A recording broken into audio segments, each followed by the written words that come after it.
வணக்கம் ஃப்ரெண்ட்ஸ். லட்சுமி அம்மா அவர்கள் எழுதிய இனிய உணர்வே என்னை கொள்ளாதே. அத்தியாயம் 19. 2 தினங்களுக்கு பின் ரவிச்சந்திரன் எல்லோரிடமும் இடை பெற்று கொண்டு பட்டணத்திற்கு கிளம்பிவிட்டான். பஸ் நிலையம் வரை தன் காரில் அவனை ஏற்றி கொண்டு வழி அனுப்பிவிட்டு வந்தான் மகன் என்பதை அறிந்த மரகதத்திற்கு எரிச்சல் பற்றி கொண்டு வந்தது. ஏன் திருச்சி டவுன் வரை காரை ஓட்டி கொண்டு போய் ரயில் ஏற்றி விட்டு வர்றது தானே? ஏளனமாக கேட்டாள். அப்படி செய்வதுதான் முறை அம்மா. ஆனால் அவர்தான் வேண்டாம்னார். அவருக்கு இப்போ இருக்கிற தகுதிக்கு திருச்சியிலிருந்து விமானத்தில் பட்டணத்துக்கு பறக்கலாம். ஆனால் ரயிலே தான் போக போகிறார். மனுஷன் ரொம்ப அடக்கமாக இருக்கார். அந்த காலத்திலே 10 பைசா கையில் இல்லாமல் பல்லை காட்டிக்கிட்டு இங்கே வந்து நின்னதை மறக்காமல் இருந்தால் போதும். எழுந்து நடக்க முடியாத கட்டுண்டு கிடக்கும் எந்த நோயாளிக்கும் இயற்கையாக ஏற்படும் எரிச்சல் தான் அம்மாவிடம் இப்போது மிகுந்து விட்டிருக்கிறது என்று பார்த்திபன் அனுதாபத்துடன் எண்ணிக்கொண்டான். அந்த 10 பைசாவை நாம் கொடுத்து உதவாட்டியும் அவர் சொந்த முயற்சியாலே முன்னுக்கு வந்து விட்டாரே என்கிறதை நாமும் மறக்கக்கூடாது இல்லையா? ஏமா இப்படி மனதை போட்டு அலட்டிக்கிறீங்க? ஓய்வும் மன அமைதியும் உங்களுக்கு மிகவும் முக்கியம்னு டாக்டர் சொல்லியிருக்கிறார் இல்லையா? அன்புடன் கடிந்து கொண்டான். வேகமாக சுழன்ற மின் விசிறியை தனித்துவிட்டு அருகில் வந்தான். தாயின் நெற்றி மீது புரண்டு கொண்டிருந்த முடியை ஒதுக்கிவிட்டு போர்வே சீராக்கினான். மகனின் இந்த சிறு கவனிப்பில் மனம் கரைந்து போனாள் மரகதம். அவனுக்கு தன் மீது இன்னமும் பாசம் இருக்கிறது என்ற நிலையில் அவளது கண்ணிமைகள் ஈரமாயின. தன் ஆசை மகனை தன்னிடமிருந்து சாம்பவி பிரித்து விட்டாளே என எண்ணி குமரினாள். நெஞ்சம் நெருப்பாக எரிந்தது. என்னம்மா, உங்களுக்கு என்ன வேணும் சொல்லுங்க? கனிவாக மகன் கேட்டபோது அவள் பொங்கி வந்த கண்ணீரை மறைக்க சட்டென்று கண்ணை மூடிக்கொண்டாள். தூக்கம் வருது, அவ்வளவுதான். போலியாக முழுகினாள். டாக்டர் வைத்தியலிங்கம் வாரத்திற்கு 2 முறைகள் வந்து போய் கொண்டிருந்தார்.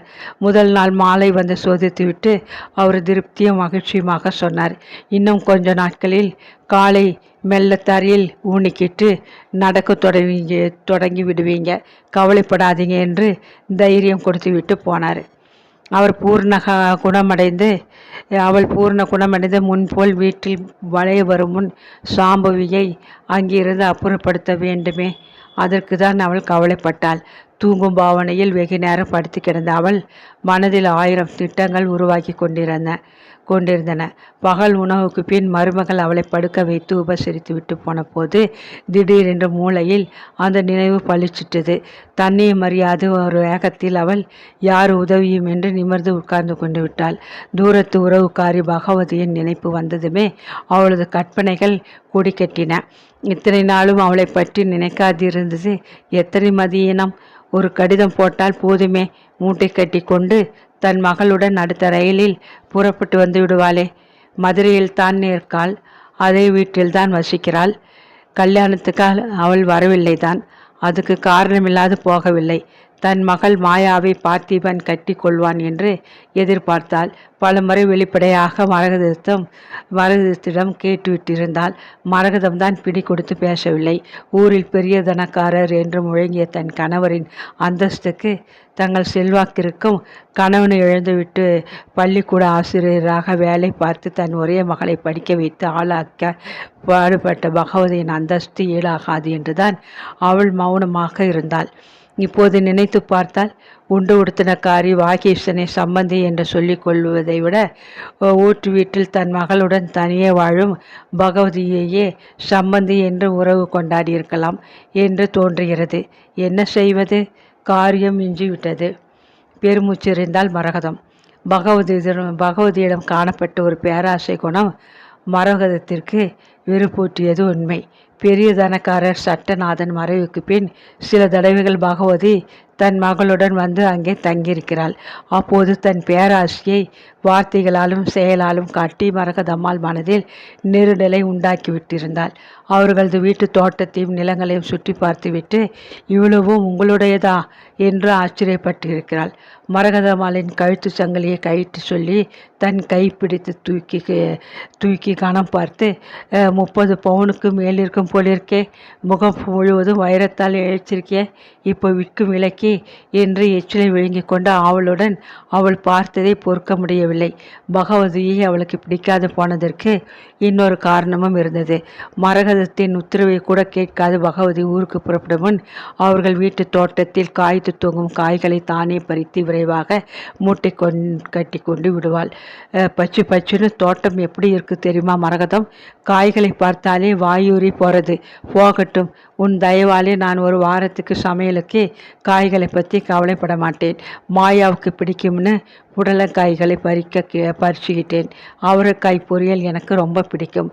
நல்லா பிஞ்சா பார்த்து கொஞ்சம் வெண்டைக்காய் பறிச்சுக்கிட்டேன் என்று அவள் வேலையாட்கள் முன் பெருமையாக பேசிய போது கௌரவத்தை உத்தேசித்து மௌனமாக இருக்க நேரிட்டது. ஊரான் சொத்துக்கு பேயாக வளையும் அவளை அருகில் சேர்ப்பது தவறு என்றுதான் கல்யாண பேச்சை காதில் போட்டுக்கொள்ளாது இருந்து விட்டிருந்தாள். திருமணத்திற்கு முன் ஒரு முறை தன் மகளுடன் பகவதி வந்திருந்தாள். மரகதம், எங்களை மறந்துட்டியே என்று அவளை இருக்க தழுவி கொண்டு ஒரு மூச்சு புலம்பி விட்டாள். அந்த பகவதியை இப்போது இங்கே வரவழைத்தால் கை இன்னமும் நன்றாக உறுதி பெறாததினால் அவளால் எழுத முடியாது. எதிர் வீட்டு ஏகாம்பரத்தின் பேரன் மேகநாதனை கூப்பிட்டு ஒரு கடிதம் எழுதி தர சொன்னால் எஜமானிக்கு ஏற்ற வேலைக்காரி பொன்னி உடனடியாக தபால் நிலையத்திலிருந்து ஒரு இன்லைன் கடிதத்தை வாங்கி கொண்டு வந்துவிட்டாள். சாம்பவி மிகவும் வேலையாக சமையல் அறையில் இருக்கும் மாலை பொழுதில் எதிர் வீட்டு கூடி பள்ளிக்கூடத்திலிருந்து திரும்பி வந்த மேகநாதனை அவசரமாக கூட்டி வந்தாள். மருமகளுக்கு தெரியக்கூடாது என்ற அவசரத்தில் மரகதம் கடிதத்தை மிக சுருக்கமாக தான் எழுத வேண்டியிருந்தது. தான் சொல்ல சிறுவன் மேகநாதன் வேகமாக எழுதி கொடுத்துவிட்டு போன கடிதத்தை பிறகு எடுத்து வாசித்தாள். குண்டு கையெழுத்தில் நன்றாக எழுதியிருந்தான் சிறுவன். அபாயகரமான உடல்நிலையில் தான் படுத்து கிடப்பதாகவும், ஒரு முறை பகவதியையும் அவள் மகளையும் பார்க்க ஆசைப்படுவதாகவும், ரயிலுக்கு செலவழித்து கொண்டு வரும் பணத்திற்கு உடனடியாக ஈடு செய்து விடுவதாகவும் மிகவும் வேண்டிக் கொண்டு மரகதம்மாள் சொற்படி என்று கச்சிதமாக கடிதத்தை முடித்திருந்தான் சிறுவன்.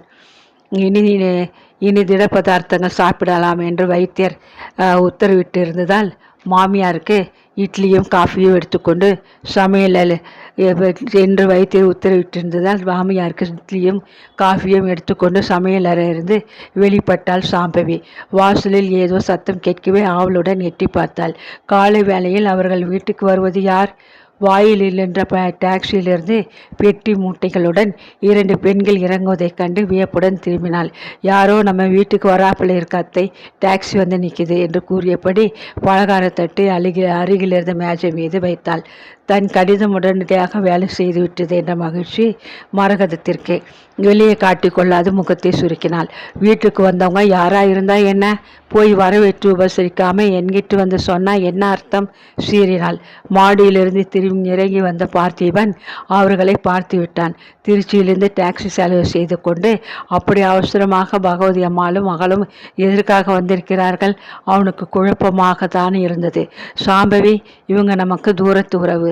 முன்பெல்லாம் அடிக்கடி நம்ம வீட்டுக்கு வர்ற பழக்கம். அம்மா உடம்புக்கு முடியாமல் இருக்கிறதை பார்த்து போக வந்திருக்காங்க போலிருக்கு. உள்ளே கூப்பிட்டு உபசரிப்போம் வா என்று வேகமாக அறிமுகம் செய்துவிட்டு மனைவியுடன் வாயிலுக்கு வந்தான். வாங்கோ, உள்ள வாங்கோ, பெட்டி முட்டைகளை அப்படியே வச்சுடுங்கோ, ஆளை வெட்டி எடுத்து வர சொல்கிறேன். டாக்ஸிக்கு நான் பணம் தந்துடுறேன். சாம்பவி, இவங்களை கூட்டிக்கிட்டு அம்மா அறைக்கு போ என்று உத்தரவிட்டான். மரகதம், இப்படியா உன்னை நான் பார்க்கணும்? பொம்பரமாக சுழன்றுகிட்டு இருந்த நீ பாயோட படுத்துட்டியே என்று உரத்த குரலில் புலம்பி பொலபொலவென்று கண்ணீர் வடித்தாள் பகவதி.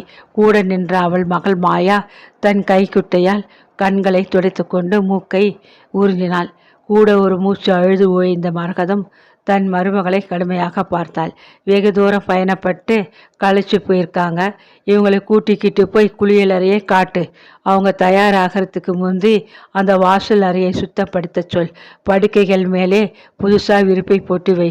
முதல்ல தாகத்துக்கு இவங்களுக்கு சூடாக காப்பி கொடு. பாவம், ராத்திரி ரயிலில் தூக்கம் இருந்துச்சோ என்னவோ என்னால். மறுபடியும் அந்த வீடு அமர்க்கலப்பட்டது.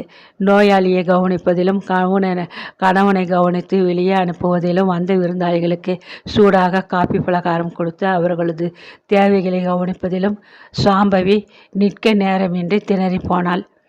குடிக்க வெந்நீர் வேணும் என்று மாமியார் கேட்டார்களே என்று ஒரு கூஜாவில் வெந்நீரும் டம்ளருமாக உள்ளே நுழைந்த சாம்பவியின் காதுகளில் துல்லியமாக அவர்கள் பேசியது கேட்டது. அப்பவே நான் உன்கிட்டே கேட்டேன், மாயாவுக்கு அழகுக்கு குறைச்சலா, படிப்புக்கு தான் குறைச்சலா, பாட்டு கூட சொல்லி வச்சிருக்கேன்னு ஒரு தடவை கடிதாசி கூட போட்டேன். இந்த வாகிசினையோட நான் அந்தஸ்தில் எந்த விதத்தில் தாழ்ந்து விட்டேன்? மரகதம், என்னை மோசம் பண்ணினேன். மகராசி வந்த நாளே படுத்துட்டேன். பகவதி இப்போவும் தலைமொழி போயிடலை. நான் கொஞ்சம் உடம்பு தேறி எழுந்ததும் முதல் வேலையாக இந்த துக்கிரியை அவள் அப்பன் வீட்டுக்கு ஓட்டிட போகிறேன். பார்த்திபன் சம்மதிப்பானா? உனக்கு தாய் வேணுமா தாரம் வேணுமான்னு கண்டிப்பாக பேசினா அவன் கட்டுப்பட்டு போயிடுவான். உனக்கு மட்டும் மறுப்பு இல்லைன்னா மாயாவை மறுதாரமாக என் மகனுக்கு நான் கட்டி வச்சு நான் செஞ்ச தப்புக்கு ஈடு செய்துடுறேன். என்ன சொல்கிற? மரகதம், உன் பேச்சுக்கு நான் எப்போவாவது மறுப்பு சொல்லியிருக்கிறேனா? இனி நீதான் இந்த வீட்டு சம்பந்தேன்னு நல்லா நினச்சிக்கிட்டு நிம்மதியாக இரு. வேலையிலேருந்து ஓய்வு அடைஞ்சிட்டே இல்லையா? மதுரையிலே அந்த வீட்டிலே இருந்தால் என்ன, இங்கே இருந்தால் என்ன? என்றைக்குமே நான் இந்த வீட்டை என் வீடாகத்தானே நினச்சிக்கிட்டு பழகினேன். இப்போ உன் வாயாலேயே சொல்லிட்ட பிறகு எனக்கு கவலை ஏன்? வெந்நீர் கூஜாவுடன் திரும்பி சமையலூருக்குள் ஓடி வந்த சாம்பவி விம்மி அழுவதைக் கண்டு சமையல்காரர் அதிர்ந்து போனார். அத்தியாயம் 20. சமையல்காரர் தங்கவேலு தோல் துண்டை இடுப்பில் கட்டி கொண்டு அவள் அருகே விரைந்து வந்தார். இந்த வீட்டிலே இனி நிம்மதி இருக்காதுன்னு காலையிலே இவங்க 2 பேரை பார்த்ததுமே நினைச்சேன். அது சரியாயிடுச்சு. வந்ததும் வராததுமா உங்கள் மாமியார்கிட்டே உங்களை பற்றி கூழ் மூட்டியிருப்பாங்க. இவங்களுக்கு இதே வேலை தான். முன்ன ஒரு தபா இங்கே வந்திருந்தப்ப வீட்டு வேலையால் மருதுக்கும் தோட்டைக்காரனுக்கும் சிண்டு முடிச்சு விட்டு போனாங்க. அடுத்த தடவை வந்தப்போ பொன்னிக்கும் காத்தியாய்க்கும் இடையே சண்டை மூட்டி விட்டு கிளம்பினாங்க. இதுவரை வேலைக்காரங்கிட்டே தான் இவங்க கைவரிசையை காட்டினாங்க. இப்போ எஜமானிகளுக்கிடையே குழப்பம் பண்ண தொடங்கிட்டாங்களா? கிடக்கிறாங்க அவங்க. கண்ணை தொடச்சிக்கோங்க. காலையிலே வந்தவங்களை கவனிச்சுக்கிற அவசரத்திலே நீங்கள் காப்பி சாப்பிட மறந்துட்டீங்க. அது ஆறிப்போச்சு. உடனே நான் எடுத்து சூடு பண்ணி குடிச்சிட்டேன். புதுசாக உங்களுக்கு நான் இப்போ காப்பி கலந்து தரேன், சாப்பிடுங்க அம்மா. வெறும் வயிற்றோடு வேலை செய்ய முடியுமா?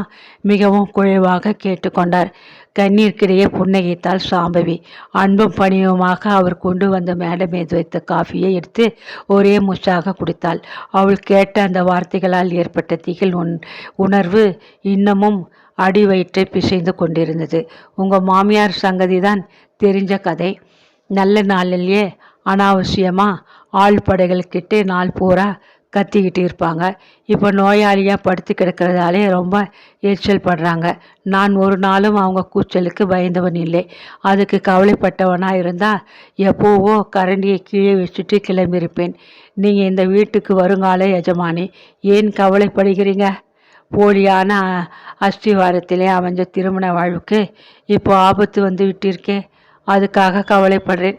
உரத்த குரலில் கத்தி ஒரு மூச்சு அழ வேண்டும் போல சாம்பவின் உள்ளத்தில் துயரம் பொங்கி புரண்டது.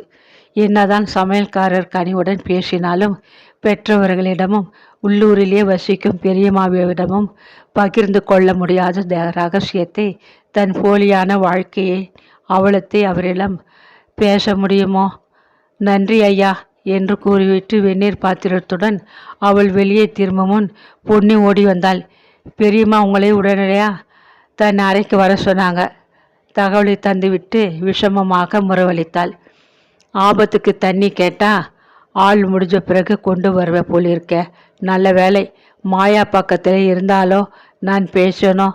இல்லாட்டி திடீர்னு வந்து மூச்சடிச்சு விக்கல்களிலே நான் இந்நேரம் செத்து போயிருப்பேன்.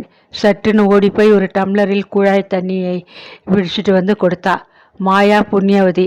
எப்போ மாமியார் கட்டையை போடுவாளோன்னு காத்துக்கிட்டு இருக்கிற உனக்கு என் கஷ்டம் ஏன் விளங்க போகிறது?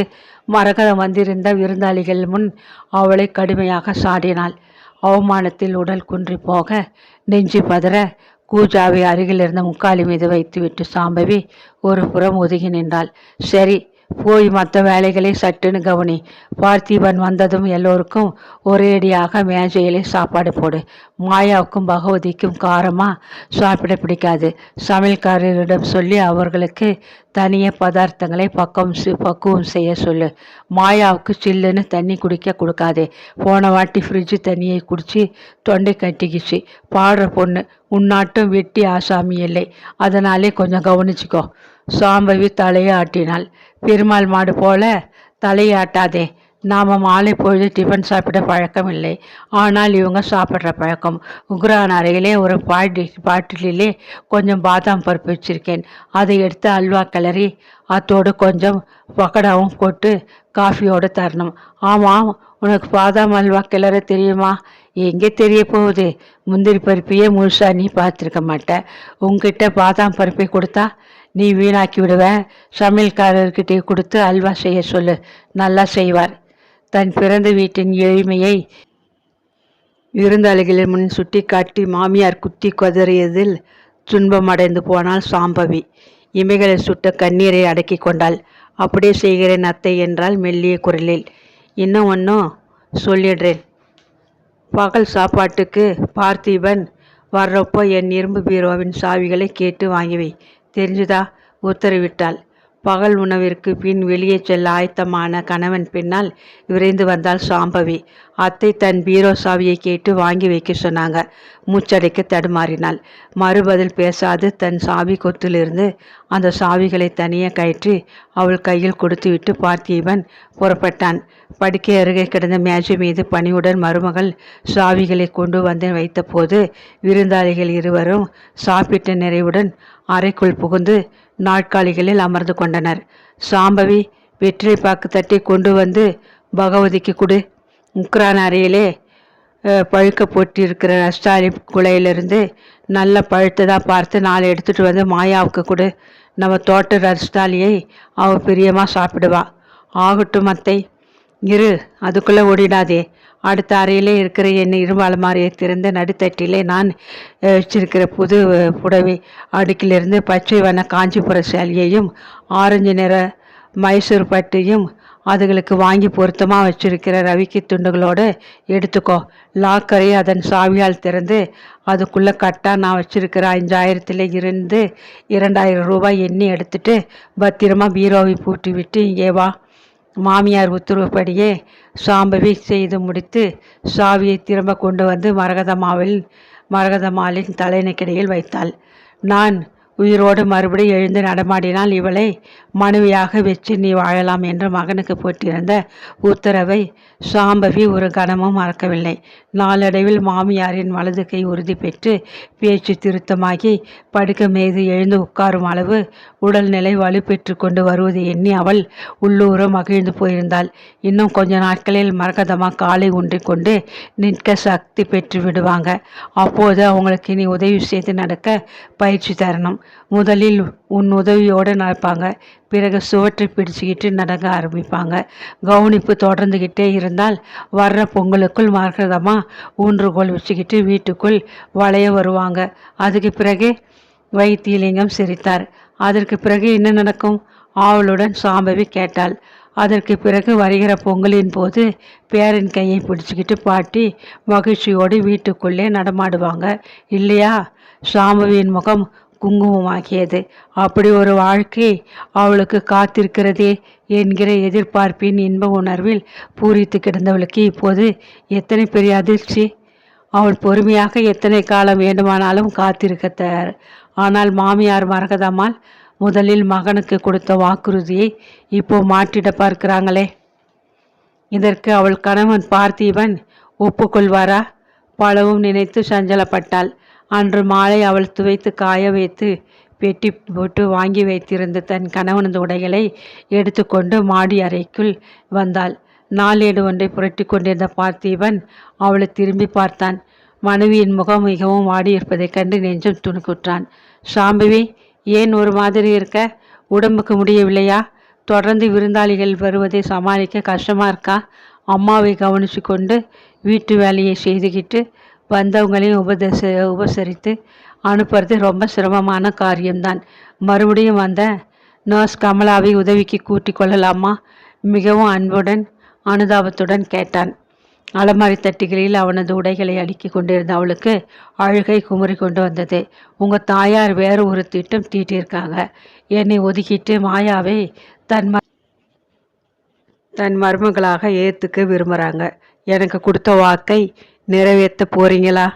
இல்லாட்டி உங்கள் அம்மா பேச்சின்படி என்னை மேலே சிந்திக்க முடியாது புரண்டு கொண்டு வந்த துக்கத்தில் துடித்த உதட்டை கடித்து கொண்டு தழுமிவிட பயமுறுத்திய கண்ணீரை சமாளித்தபடி கீழே விழுந்து விடாதிருக்க ஆதரவாக அலமாரி கதவை பிடித்து கொண்டாள். நேரடியாக அதற்குள் அவள் அவனை கேட்க சாத்தியப்படாதே. இன்னமும் மரகதம்மாள் பூர்ண குணமடையவில்லையே. தாயின் பேச்சை கேட்டு தவறு செய்ய போகிறானா? தாரத்துக்கு கொடுத்த வாக்கை நிறைவேற்றப் போகிறானா? முடிவு எடுக்க வேண்டியவன் பார்த்திபன்.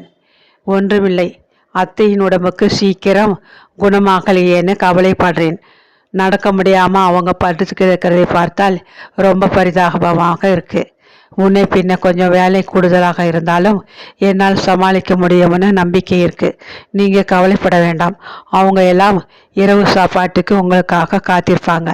தயவு செய்து இறங்கி வரீங்களா? புன்னகித்து விட்டு பதிலுக்கு காத்திராமல் வெளியேறிவிட்டாள்.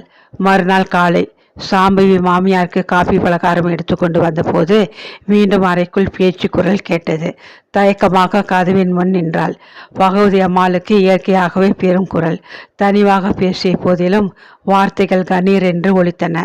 உள்ளே போவதா அல்லது திரும்பி விடுவதா என்று சாம்பவி யோசிக்கும் முன் பகவதியின் வாயில் தன் பெயர் அடிபடுவதை கேட்டு ஆத்திரத்துடன் நின்று விட்டாள். மரகதம், இந்த யோசனை உனக்கு சாம்பவியை மகனுக்கு கட்டி வைக்கிறதுக்கு முந்தையே வந்திருக்கணும். நீ சொல்றபடி என் மகளை மறுதாரமாக கொடுக்க முடியாதே. சட்டத்திலே அதுக்கு இடமில்லையே. சட்டத்தை கொண்டு உடப்பிலே போடு. உன் கையிலே நேற்று நான் 2000 ரூபாய்களை எதுக்கு கொடுத்தேன் தெரியுமா? என் கை செலவுக்கு கொடுத்தேன்னு சந்தோஷப்பட்டேன். ஒரு பாதியை உன் செலவுக்கு வச்சுக்கோ, மீதியை வக்கீல் ஆலோசனைக்கும் தாராளமாக செலவழி. குழப்பறிய மரகதம், விவரமாக சொல்லு.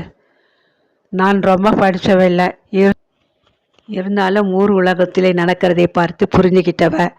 தெற்கு திரு பத்மாவை உனக்கு தெரியும் இல்லையா? அவள் மகளுக்கு 3 வருஷத்துக்கு முன்னாடி கல்யாணம் ஆச்சு. பக்கத்து கிராமத்திலே தான் பெண்ணை கொடுத்திருந்தா. எலியும் பூனையுமான வாழ்க்கை. 4 மாதத்துக்கு முந்தைய அந்த பொண்ணுக்கு விவாகரத்து கிடைச்சிடுது. தாய் வீட்டில் வந்து மக சேர்ந்துட்டா. என்னவோ படித்து வேலைக்கு போக போகிறாளாம். அந்த பையனுக்கு மறு கல்யாணம் ஆயிடுச்சு. உன் மகன் பார்த்திபன் சங்கதியே வேறையாச்சே. அவன் ரொம்ப விரும்பித்தானே சாம்பவியை கட்டிக்கிட்டு இருக்கான். அந்த பொறுப்பை என்கிட்ட விட்டுடு. நீ இன்னைக்கு பகல் பஸ்ஸிலே புறப்பட்டு பக்கத்து டவுனுக்கு போய் கடத்தெருவில் ஆஃபீஸ் வச்சு நடத்துகிற வக்கீல் ஐயாவு மூர்த்தியை பாரு. சட்டம்னு ஒன்று இருந்தால் அதுக்குள்ளார எத்தனை ஓட்டைகள் இருக்குது. எப்படி சுலுவாக புகுந்து புறப்படலாம்னு வக்கீல்களுக்கு நல்லாவே தெரியும். அவர் தக்க ஆலோசனை சொல்லுவார். மரகதம், நிச்சயமாக தீர்மானிச்சிட்டியா? என் மனசிலே ஒரு உறுதி ஏற்பட்டுடுச்சு. இந்த சாம்பவியை இங்கிருந்து ஒழிச்சு கட்டினால்தான் எனக்கு இனி நிம்மதி. அப்படின்னா நான் கட்டாயம் வக்கீலை போய் பார்க்கிறேன் மரகதம். அதற்கு மேலே அவளால் அங்கு நிற்க இயலவில்லை. துயரம், ஆத்திரம், திகில் என்ற கலவை உணர்வில் நெஞ்சு கனத்தது. உடல் நடுங்கியது. சாப்பாட்டறை மேஜை மீது தட்டை வைத்துவிட்டு நெற்றியில் வழிந்த வியர்வையை துடைத்து கொண்டாள். மாடிப்படியில் இறங்கி வந்த கணவரை கண்டதும் அவள் மார்பு வேகமாக துடித்து கொண்டது. அன்று சந்தர்ப்பம் கிடைக்கும் போது அவரிடம் இதை பற்றி பேசி கேட்டுவிட்டால் என்ன பதில் கிடைக்கும்? பார்த்திபன் என்ன சொல்லுவார்? தன்னுள்ளே எண்ணிக்கொண்டு நெஞ்சு வேகமாக துடிக்க மூச்சு முட்ட பற்களை கடித்து கொண்டு தன் பொறுமை எல்லாவற்றையும் திரட்டி கொண்டு மரகதம்மாள் அறைக்குள் மீண்டும் உணவு தட்டுடன் நுழைந்தாள்.